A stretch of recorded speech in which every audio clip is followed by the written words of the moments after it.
Welcome to the Riverside Project podcast. We are mobilizing Houston to empower families and transform generations. We hope these conversations will give you a greater understanding of the issues facing our community and inspire you to find your place along the river. Our guest today is Krista Kesseler. Krista is the Community Outreach Specialist at St. Jerome Emiliani Foster Care Program. This program is part of Catholic Charities of the Archdiocese of Galveston, Houston. For nearly 80 years, Catholic Charities has provided food, clothing, shelter, and a network of support services for people of all ages, from all walks of life, and different religious backgrounds. Today, we're going to specifically discuss how Catholic Charities serves youth through international foster care as opposed to domestic foster care, which we're usually aware of. So we're really excited to have Krista with us today. Glad that you're here with us. Thank you. I'm excited to join as well. Yeah. Well, I want to just start off with a little bit of background because I mentioned international foster care. It's not something that we've ever really heard of. I hadn't actually really ever heard of it, but we often get this question, especially when things are happening at the border or things are in the news, when there's unaccompanied minors. We get this question about what happens when kids come over without their parents. Is that affecting foster care? What can I do about it? How do I get involved?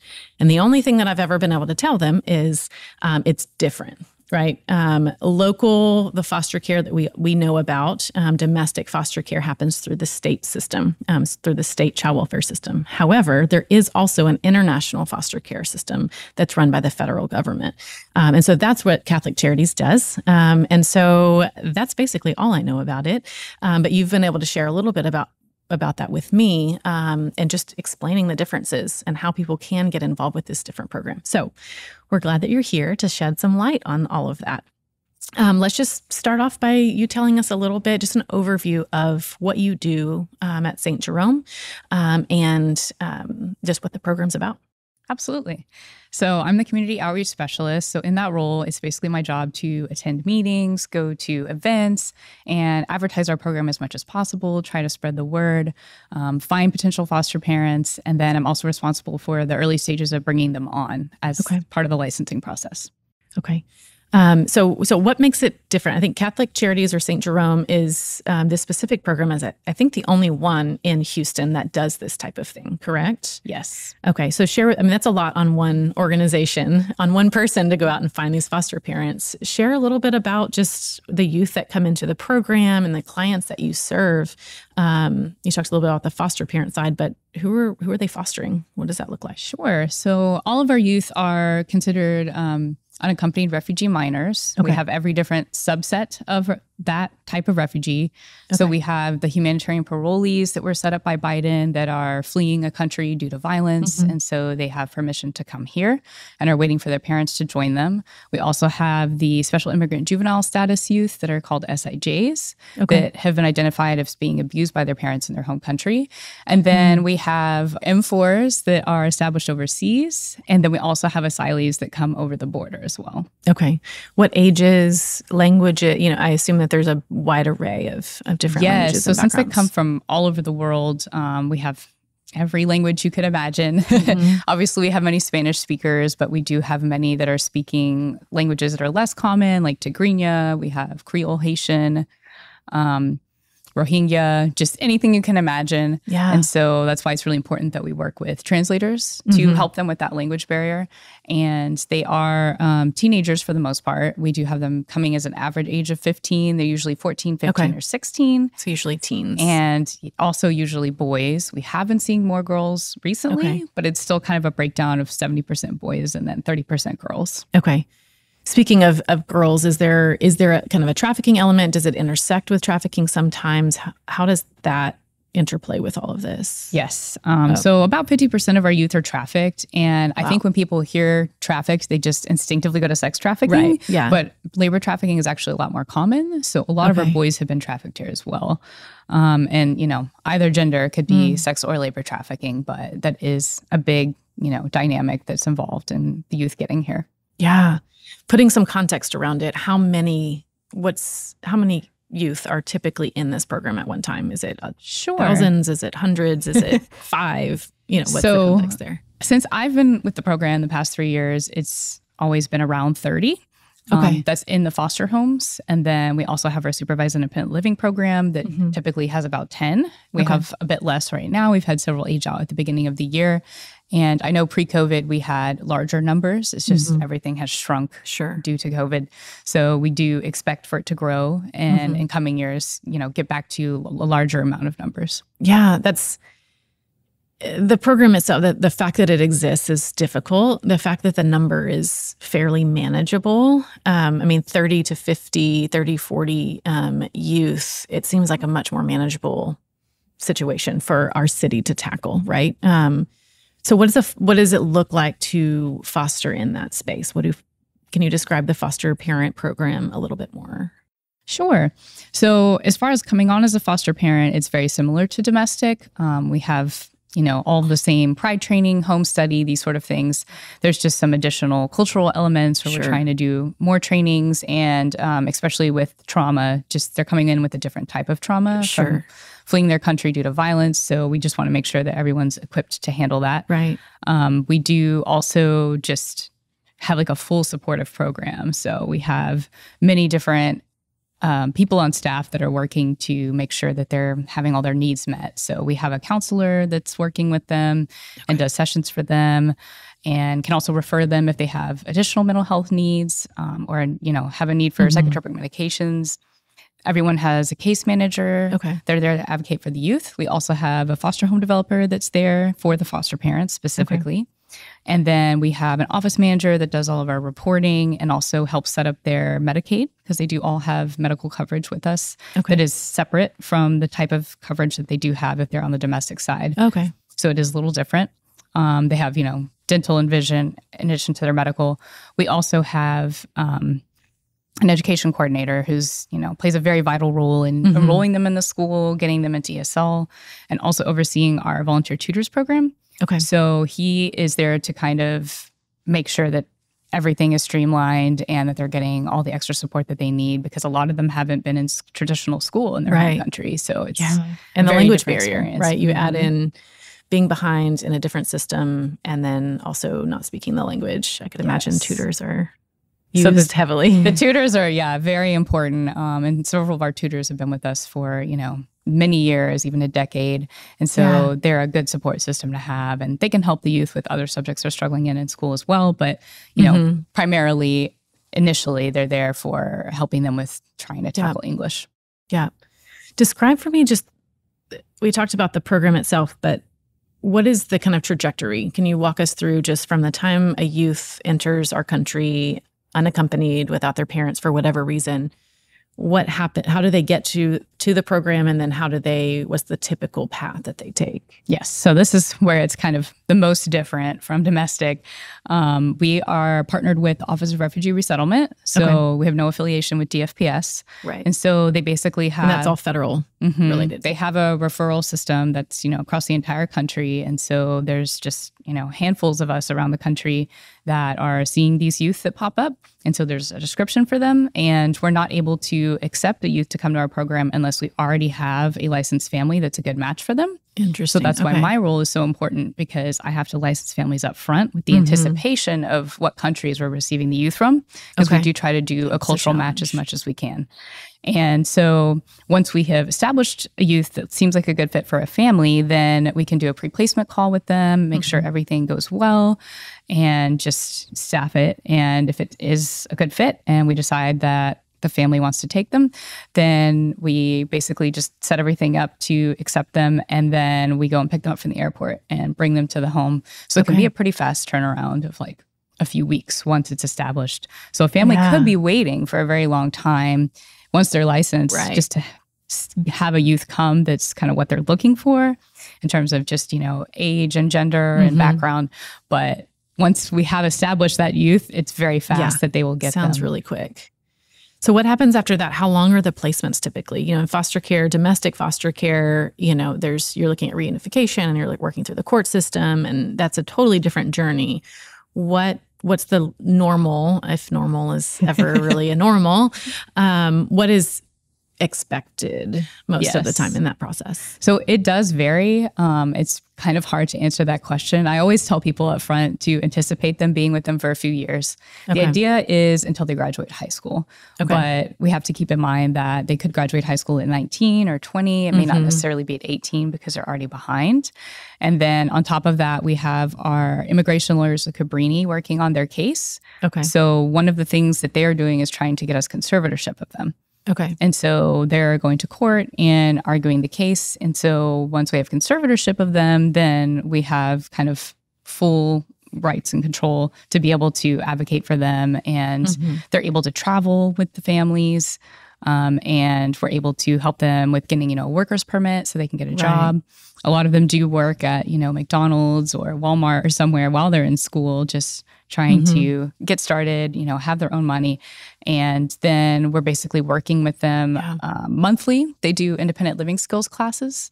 And so we're trying to teach them everything they need to know to be a self-sufficient adult. Because for them, the end goal is still family reunification. And that's something that I think people kind of struggle with understanding is a lot of programs are foster to adopt. And so for us, it's not that way because we don't want to sever their ties with their parents unless we have a reason to. But for the most part, their parents are in their home countries and we're just waiting for the federal government to be able to allow them to come here. So in that process, it's just making sure that they're in a safe, loving home and that they're having all their needs met, that they're just being kind of taught, helping to assimilate to being here and guided. And so during that time, they are still allowed to have phone calls with their parents or whoever their, guardians were back home and just maintain that relationship with the hope that one day they'll be able to reconnect. And it's just one of those things where, we can't make any promises to them because we don't know what's going to happen, which is a little heartbreaking. But I'm sure the cases are it depends on the situation. Exactly. They're all different. And that's, something that everyone just has to kind of go in with an open mind about as well, is that every case is different, how they got here, why they're here, what their situation is at home. And we just have to go in with an open mind and an open heart to try to guide them while they're here and just help them basically feel comfortable here more than anything. Yeah, that's so interesting because there's so many, when I think about hearing from a foster parent on the domestic side, the uncertainty is a big factor, right? We just don't know how long they're going to be here. We don't know what the case is going to be. And this is entirely different, but so similar. Exactly. The uncertainty, stepping into someone else's life and providing a home or in a safe place for we don't know how long, and we don't know what their challenges are going to be, and we don't know what our role's really going to be. That's just it's an interesting, uncertain place for someone to step in. And I do want to say, they're coming from refugee camps or shelters. And so we do have some amount of background on them and we do share that. I mean, we're very honest and open about whatever history we are aware of that they have, but it's always just, you can't be certain of what might have happened to them that they have blocked out or they aren't comfortable sharing. Right. And so some things do get revealed later down the line and you just kind of have to go in knowing that just anything's possible. And what are some of the challenges that they face? You mentioned trauma before, of course, leaving someone's home country, leaving their family. There's absolutely multifaceted trauma. Are there any other specific challenges that you feel like those kids or those youth face as they're going through that process? I mean, school in general is hard for any teenager, of course. And so I feel like with them, they just have an added layer of just feeling a bit like they're abnormal or just, outside of the pack. They may experience bullying or just kind of issues with feeling welcomed if someone's making fun of their accent or the way they're dressing or whatever it is, because they also have different levels of how much they want to maintain the traditions of their home. And so we're really big on trying to help them feel like they don't have to give all of that up. Like we want them to be able to maintain whatever it is from their cultural background that they're wanting to keep here. Sure. As far as, having the foster parents make them foods that they love and familiar with, and taking them shopping to places that would offer things that they're familiar with. But at the end of the day, they're still coming into a new place and school is difficult for all junior high schoolers or high schoolers. And so there's just that added element of making sure that, the school is able to support them as much as possible and able to advocate for them and just get them whatever extra help and support that they need. Sure. We talk a lot about collaboration as an organization, knowing that one organization can't do all that's needed to get a kid or a family out of the water of the river. How would you say that the St. Jerome program, you mentioned tutoring, you mentioned these other programs, how do you collaborate with other organizations? I know there's other refugee organizations that do some similar things, some different. How do you work alongside other organizations or programs to help these youth stabilize? Absolutely. We are part of the Refugee Consortium. So we do belong to that with, Interfaith and Amana and our refugee resettlement program that's also part of Catholic Charities. And so we, meet quarterly to discuss what's coming. We try to always stay ahead of, what countries the youth are coming from and just kind of being aware of any additional challenges or new policies are coming about. Like politics comes into play quite a bit with this. And I'm always looking for partnerships of people just trying to find mentors or but mentorship would an be extra level of, kind of like tutoring or counseling for them. We're also just always kind of looking for ways that people can help that go beyond just donations. Like I know a lot of people are always thinking about like donating, and especially with younger kids, I think it's easier if you're trying to donate like diapers or formula and things like that. And so, there is help for parents when the youth first arrive to be able to get them clothing and all the things they need. But we're more interested in kind of ways that people can help them with just like their mental health or assimilating as they get here. And so I'm just, always trying to find partnerships that will either help connect me with churches where they can assist with just trying to find foster parents and bring them on, or, spreading the word in some way. Also looking for just kind of, magazines or just media outlets, anyone that will kind of let us just be featured to let people know we exist. Yeah, exactly. When you talk about finding foster parents, there's probably lots of different ideal foster parents, but for the St. Jerome program, what is the ideal foster parent? What do they kind of look like? You mentioned wanting to match them with people from their home country, if possible. That's probably doesn't happen all the time, but at least maybe speaking the language. And thankfully, we're in a very international city. What is that kind of ideal foster parent situation? It's hard to say because anything can happen. And sometimes you end up being surprised at who ends up staying with us the longest and, doing really well with multiple youth. We do have many families that have had like a very strong connection with their youth, and they'll even stay there after they've graduated or aged out because they really do think of them like family. And that is our ultimate goal. Yeah. We obviously always need Spanish speakers because we will probably always have youth coming from Spanish-speaking countries. We'll also have a lot of African youth. And so we do sometimes have just not, direct matches, but we'll have like a Nigerian foster parent for youth from other countries in Africa, or just something that's like as close as we can get. And that can always be helpful. But really, ideally, it's more about their personality than anything, just people that are able to remain calm and practice trauma-informed care and just be able to really, get on the kids' level. And just, we always say, whatever expectations you have going in, just let them all go. And be teachable. Learn along the way. Like people who are just willing to come in with an open mind and be ready to learn, be ready to just let the youth go at their own rate, because some of them take a very long time to open up. And so a lot of it's just kind of not pushing them, like being patient, just being willing to, be willing to try to help them by offering them things that come from their home countries, and just taking them out to activities even. I find that the youth prosper really well if there was someone who's more active and just likes to take them out for entertainment and do things together as a family, and just kind of help them really feel desired, and comfortable. Are there any specific requirements? Like for a foster parent, they have to be a certain age, they have to have, I assume, a certain immigration status or legal status here. Are there any other specific requirements that are Yes. at play? So since our youth are a little bit older, our foster parents need to be at least 25. Okay. And then the backup caregivers as well have to be a little bit older, depending on the age of the youth. Like What's a backup caregiver exactly? Is that would be like what y'all call a babysitter. just a babysitter? Yeah. Okay. Someone who's stepping into Into the home. And so, everyone just needs to be old enough that, the youth will respect them as an authority figure. And they need to be a legal permanent resident.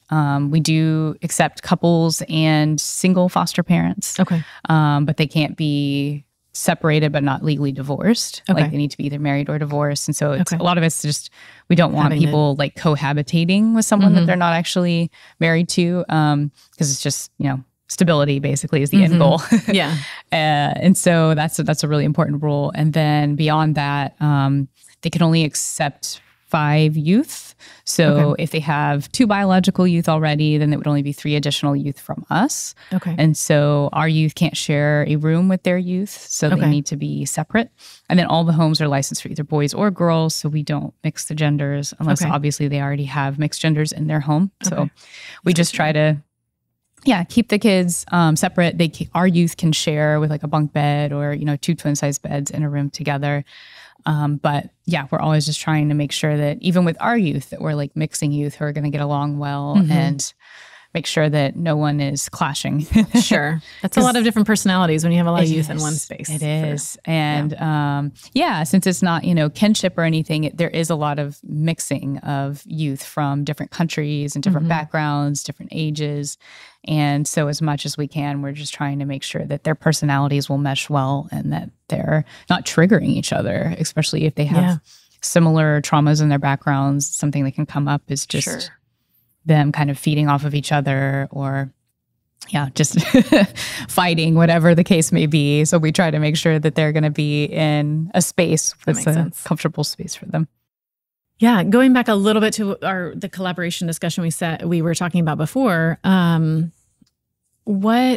how can people get involved? You already mentioned a little bit about donations for babies, probably not as appropriate since there are no babies, or not very often at least.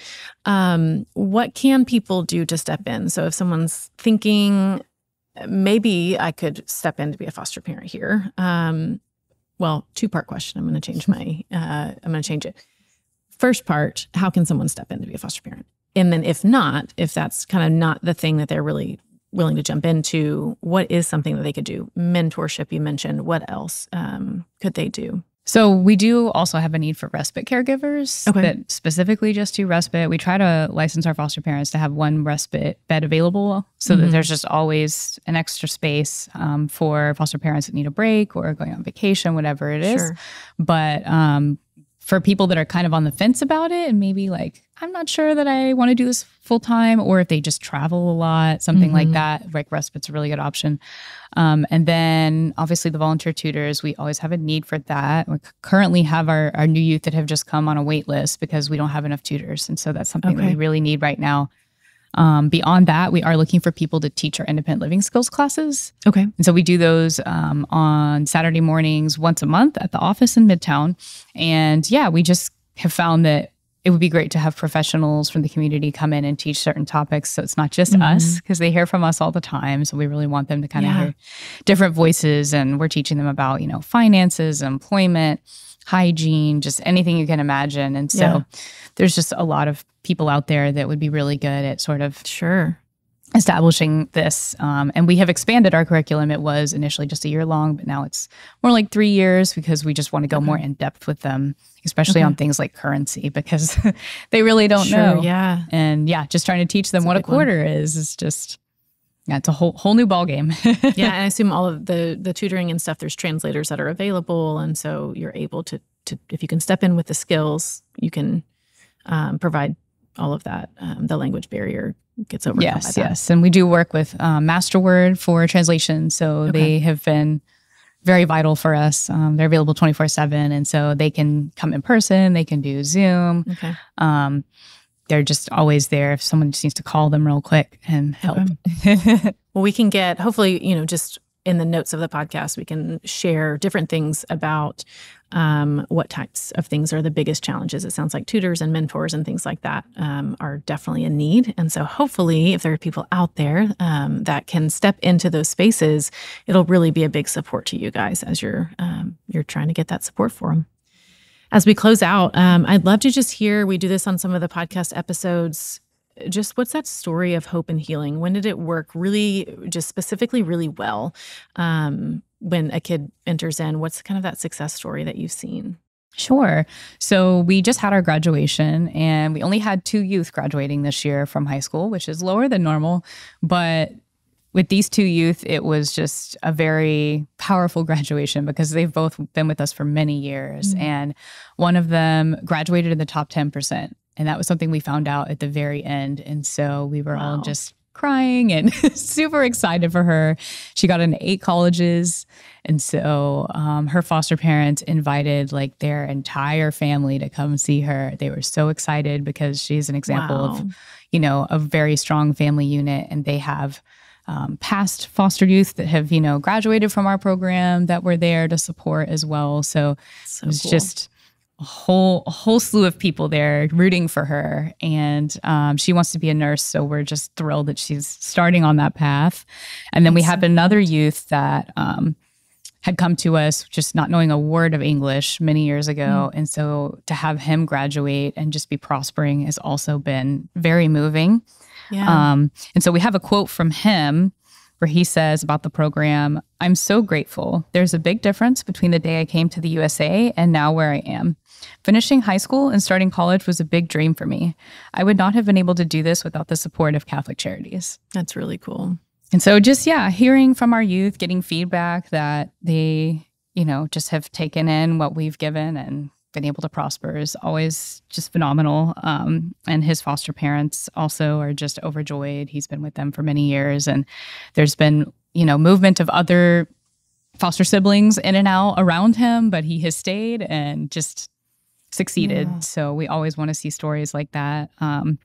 You know, several of our youth do go to college, and it's always hard to finish college. But even if they're on a different path, we're really big on supporting them if they just want like a 2-year certificate or something that's more hands-on. Some of them want to do welding or things more in that nature.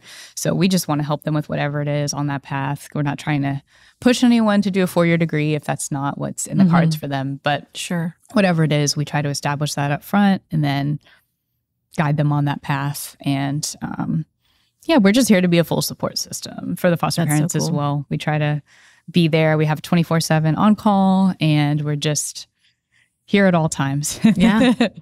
Well, thank you. Truly, thank you. We talk about the river all the time. We usually think about that, I said at the beginning, in this domestic foster care side. And then we work alongside refugee organizations at times as well. And to see those things intersect is so interesting to me, especially, again, living in such an international city.